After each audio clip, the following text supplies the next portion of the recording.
So here's an insane compilation from Media Matters, and this is the mainstream media failing miserably on the issue of climate science.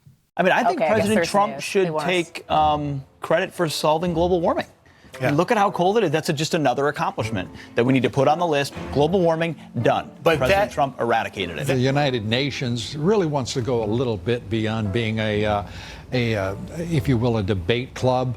They'd like to take over the world. Sure. And they see the perfect opportunity in global warming. If there was no climate change, we'd have a lot of scientists looking for work. The reality is that a lot of these scientists are driven by the money that they receive. This is what Mother Nature does naturally. Nobel Prize-winning scientists and others who say that the Earth is in a CO2 famine right now. I heard the argument about global warming. I can tell you, global warming, is not the cause of these fires on this scale. It is lack of management. I wrote about this in my book. They're weaponizing weather, politicizing weather. My point here is that the climate report is a scare, and that's what the media picked up on. But it's not so scary if you check the assumptions on which the scare is based. They went out and picked out people that would say what their conclusion they already wrote before they even did the report.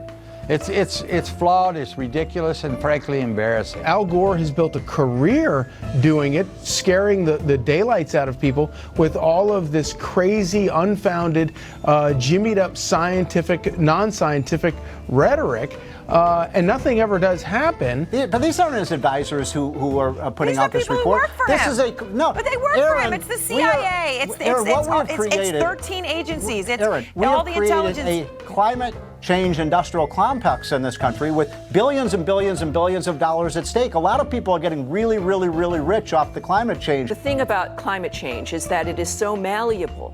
You can blame everything on it. It becomes the excuse. And this is what's so great about it for the left, if they're not being specifics regarding climate change.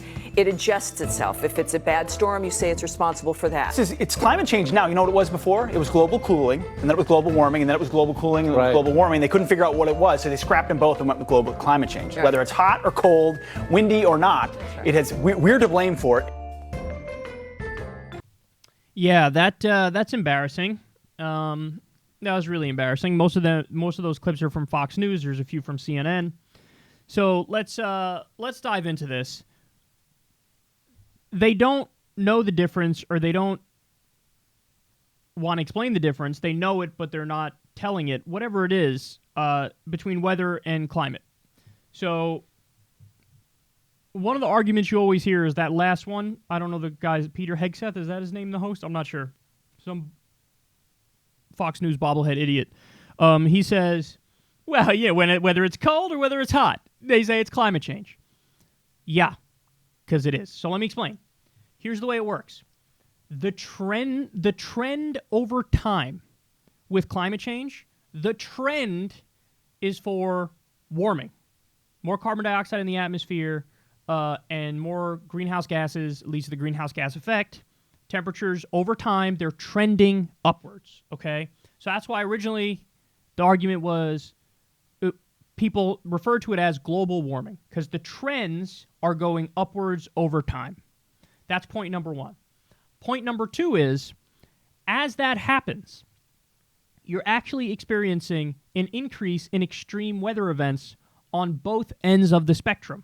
And so you have an increase in extreme weather events on both sides of the spectrum, hot and cold, and all different types of extreme weather events, hurricanes, droughts, things of that nature.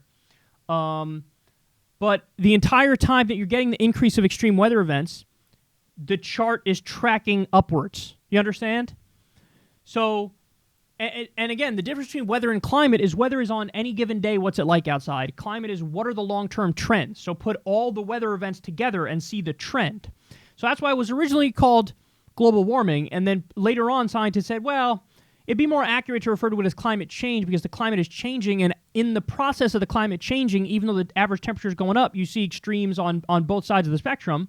So all this has been explained. All this is known. All this is what the scientists will repeat to you in a much better way than I've done it so far. But these guys don't give a fuck because they have a narrative. And ironically, what they're doing is projection. They claim the left and the scientists, they have a narrative and they're working backwards from their conclusion. That's what you're doing. That's why the few scientists remaining who say climate change is not happening or it is happening but it's not man-made, they're all fucking funded by big oil groups because they're working backwards from their conclusion. Which leads to the final point, the most important point, which is they do this thing that I call flipping the conspiracy. So what they do is they say, and you heard Rick Santorum point to it, well, you know, the real problem is a lot of people are making a lot of money based on climate change. What? And the point is, there are these greedy, underpaid government scientists who keep trying to get their big money grants to keep studying it, and obviously there's a conspiracy where they're continuing to say that there's a problem here so they could just keep getting that big government grant money. Those grants are worth dick. Those scientists aren't living high on the hog. You know who is? Is high on the hog even a phrase that's a thing? I don't know. But you know who is? The so-called scientists, the junk scientists, the same ones who said tobacco doesn't cause cancer, some of those literal same scientists are now saying climate change isn't real, and they're getting paid by big oil. So they flipped the conspiracy. The real conspiracy is the oil companies and the dirty energy companies, the fossil fuel companies. They try to say climate change is definitely not happening, and there's nothing to see here. And there's an industry built into that where people are making money perpetuating that lie. There's the real conspiracy. The people denying climate change. The fucking middle class or poor government scientists who are just giving people information and doing detailed studies. The conspiracy's not with them. They're just giving the data and the information. So obviously this is terrible. And when mainstream media is like this, we're always going to drag our feet on climate change and actually impacting it and doing policy to address it. We're always going to drag our feet because people are not informed properly about this because there's a lot of propaganda out there.